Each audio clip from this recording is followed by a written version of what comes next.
Di zaman itu ikhwatu fiddin ada seorang nabi yang diutus kepada Bani Israel, seorang nabi dari nabi-nabi yang Allah utus kepada Bani Israel, namanya Uzair. Uzair ini dia keluar dari rumahnya, faraqibal himar, dia pun menunggang keledainya. Kemudian dia berjalan dan melewati kota yang hancur lebur ini. Akhirnya kemudian karena panas sangat terik, fi waktu zahirah, di waktu zuhur, dia berusaha untuk mencari perlindungan dari teriknya matahari. Maka dia melihat sebuah pohon atau mungkin bebatuan yang bisa menaungi dia, dan dia pun kemudian duduk di situ tafakkur. Lah Uzair ini termenung melihat kota yang dahulunya hijau, dahulunya ramai, dahulunya penuh dengan bangunan, tiba-tiba dihancurkan Bukhtun Nasr sampai ke akar-akarnya. Sehingga Uzair termenung melihat kota yang hancur sampai ke akar-akarnya ini. Sehingga kemudian dia mengatakan, bagaimana Allah subhanahu wa ta'ala bisa mengembalikan kota itu? Bagaimana mungkin Allah subhanahu wa ta'ala mampu mengembalikan kota ini? Maka akhirnya Allah subhanahu wa ta'ala ingin membuktikan bahwa dia ala kulli syai'in qadir, atas segala sesuatu Allah maha mampu. Tidak ada yang mustahil bagi Allah subhanahu wa ta'ala. Maka Allah subhanahu wa ta'ala katakan, qala anna yuhyi hadihi Allahu ba'da mautiha. Uzair mengatakan, anna yuhyi hadihi Allah, bagaimana mungkin Allah subhanahu wa ta'ala bisa membangkitkan dari kematiannya, dari kehancurannya? Maka Allah subhanahu wa ta'ala kemudian mengirim malaikat maut. Maka malakul maut datang ketika itu Uzair, ikhwatu fiddin, sebelum dicabut ruhnya oleh malaikat maut ini, dia membawa bekal dari rumahnya. Dia membakal tin. Tin itu buah yang ma'ruf di Arab. Kemudian inab. Inab itu anggur yang biasa diperas untuk asir, untuk jus gitu kan. Kemudian membawa beberapa bejana. Maka Uzair pun sebelum dicabut ruhnya, dia sempat memakan buah tin dan memeras inab tadi, kemudian meminumnya, kemudian beristirahat dari teriknya matahari sambil termenung. Disitulah malakul maut datang, faqabidha ruhuhu, maka ruhnya siapa? Uzair ini dicabut oleh malaikat maut, ditidurkan oleh malaikat maut. Makanya Allah katakan, fa'amatahu Allahu, maka Allah wafatkan dia, Allah tidurkan dia. Berapa lama? Mi'ata amin, 1 abad lamanya. Dan 100 tahun dia tidur, ikhwatu fiddin, tidak ada yang berubah jasadnya. Allah membiarkan jasad itu 100 tahun dan tidak berubah. Luar biasa kekuasaan Allah subhanahu wa ta'ala. Kemudian malaikat setelah 100 tahun, thumma ba'athah, tiba-tiba ruhnya ditiupkan kembali. Kemudian dia terbangun sebelum matahari terbenam. Jadi dia seolah-olah tidur zuhur, bangun sore. Dia sangka cuma beberapa jam saja, padahal dia tertidur 100 tahun. Maka malaikat yang menjelma manusia mendatangi siapa? Uzair ini. Kemudian bertanya, kam labista, sudah berapa lama kau tidur di sini? Maka dia menjawab, labistu yauman au ba'da yaum, mungkin aku tidur sehari atau mungkin setengah hari. Padahal sudah tidur 100 tahun. Dia katakan apa? Mungkin aku tertidur 1 hari atau setengah hari saja. Kemudian malaikat itu mengatakan, qala bal labista mi'ata amin, tidak, kau sudah tertidur 100 tahun wahai Uzair. Uzair bingung, mana mungkin? Karena apa? Karena Allah subhanahu wa ta'ala membangunkan dia sebelum matahari terbenam.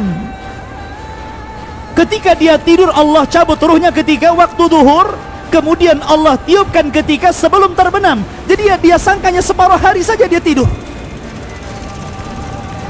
Maka malaikat itu mengatakan, fangdur ila ta'amika, lihatlah makananmu wahai Uzair, wa syarabika, dan minumanmu, lihat minumanmu dan makananmu, lihat buah tin yang kau bawa, lihat inab, anggur yang kau bawa, dan minuman perasan anggur yang kau peras, lam yatasannah, tidak berubah sedikit pun.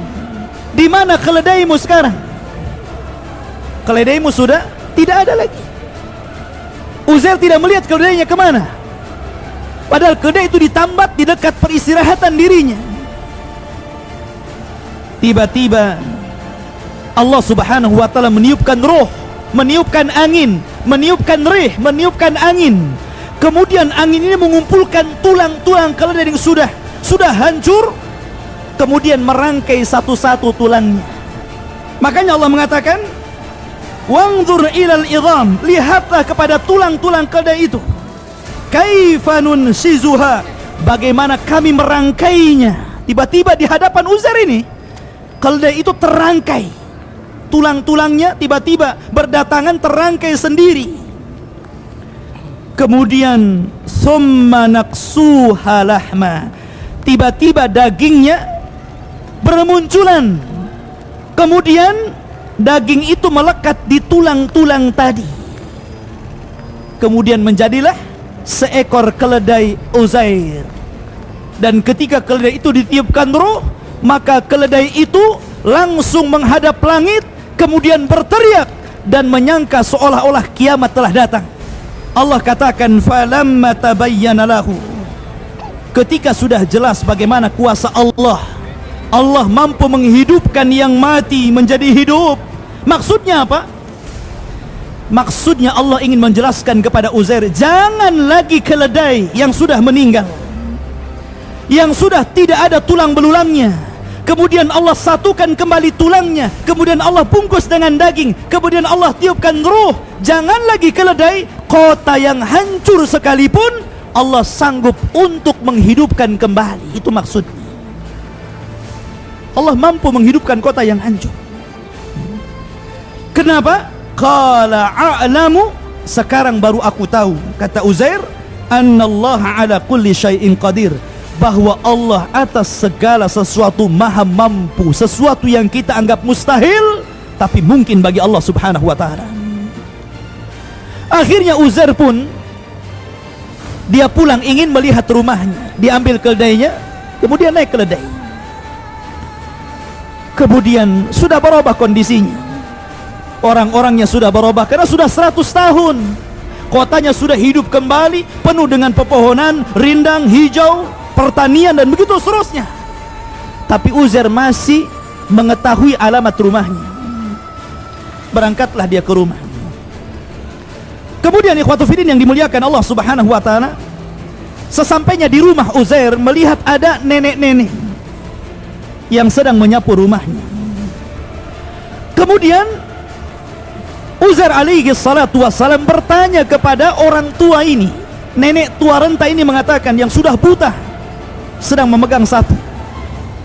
Dan Uzair mengatakan, aina baitu Uzair, di mana rumahnya Uzair? Kemudian wanita tua ini mengatakan, walima tas'al ya rajul, kenapa kau bertanya tentang rumahnya Uzair?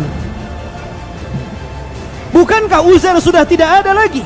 Uzair ikhtafa mundu mi'ati sanah wala yadri ahadun aina dhahab. Uzair sudah nggak ada, dia sudah hilang 100 tahun, entah kemana dia perginya. Orang-orang menyangka dia sudah mati. Kenapa kau tanya tentang rumahnya Uzair? Inilah rumahnya Uzair. Maka Uzair mengatakan, ana Uzairun, sayalah Uzair. Maka wanita itu heran, ikhwan. Gak mungkin ini Uzair, Uzair udah gak ada. Uzair sudah hilang 100 tahun. Kamu ngaku-ngaku Uzair ya? Akhirnya ikhwatu fiddin yang dimuliakan Allah azza wa jalla, ana Uzair, saya Uzair. Maka wanita itu mengatakan, tidak, Uzair adalah rajulun saleh, laki-laki yang sangat saleh, yang kami kenal kesalehannya. Rupanya nenek ini adalah jariyahnya, pembantunya, budaknya. Jadi ketika Uzair keluar dari rumahnya, usianya ketika itu 40 tahun. sementara jariahnya pembantunya itu 20 tahun, sehingga jariahnya usianya sudah 120 tahun dan Uzair usianya sudah 140 tahun. Sudah tua. Allah berikan usia yang panjang kepada budaknya. Akhirnya ikhwatu fiddin yang dimuliakan Allah Azza wa Jalla, dia mengatakan, setahu saya Uzair itu orang saleh. Dia adalah nabi. Dia sanggup menyembuh. Akhirnya wanita tua ini pun mengajak Uzair kepada kaumnya dan mengatakan Uzair telah datang. Yang dulu hilang Uzair sudah ada. Sampai putranya Uzair waktu itu sudah tua juga. Kalau kamu adalah Uzair bapakku memiliki tanda di katifnya di sini. Akhirnya diberitahu, subhanallah, betul dia adalah Uzair. Mendengar Uzair hidup lagi, ikhwatu fiddin, maka orang-orang Yahudi Bani Israel mereka berdatangan kepada Uzair. Karena ketika itu ikhwatu fiddin yang dimuliakan Allah Azza wa Jalla, yang paham tentang atau yang menyembunyikan, yang menyimpan kitab Taurat peninggalan Nabi Musa alaihi salatu wassalam adalah Uzair. Jadi ketika itu hancur lebur kota itu, maka kitab Taurat itu hilang, entah kemana. Sehingga akhirnya orang-orang Yahudi Bani Israel ini meminta kepada Uzair agar mengajarkan kepada mereka kitab Taurat. Akhirnya Uzair pun mencari kitab Taurat yang pernah disimpannya, tapi Allah takdirkan hilang kitab itu. Ada yang mengatakan sudah rusak. Akhirnya mereka meminta agar Uzair membacakan kepada mereka Taurat dari hafalannya. Akhirnya Allah Subhanahu wa taala menakdirkan Uzair ini diberikan hafalan yang luar biasa. Dia mampu menghatamkan dan menghafalkan kitab Taurat dari awal sampai akhir. Dia membacakan kitab Taurat, padahal kitab itu sudah tidak ada lagi. Dari sinilah orang-orang Yahudi tersesat. Kenapa? Mereka menganggap Uzair itu ibnullah, anak Allah. Wa qalatil yahudu Uzair ibnullah, wa qalatin nasara al-masih ibnullah, dzalika qauluhum bi afwahihim. Ketika orang-orang Yahudi mengatakan Uzair anak Allah, ketika mengatakan Nasrani Isa anak Allah, kenapa? Karena mereka menganggap bahwa Uzair berbeda dengan Musa. Nabi Musa sendiri ikhwatu fiddin yang Taurat turun kepadanya, beliau kalau menyampaikan Taurat masih membawa catatannya. Tapi Uzair tidak membawa catatan sedikit pun. Betul-betul dia menyampaikan Taurat itu dari hafalannya. Seolah-olah orang Yahudi menyangka bahwa Uzair itu anak Allah. Karena apa? Mampu berbicara dengan kitab Taurat. Tersesatlah orang-orang Yahudi di sini dan mengatakan Uzair anak Allah, naudzubillah.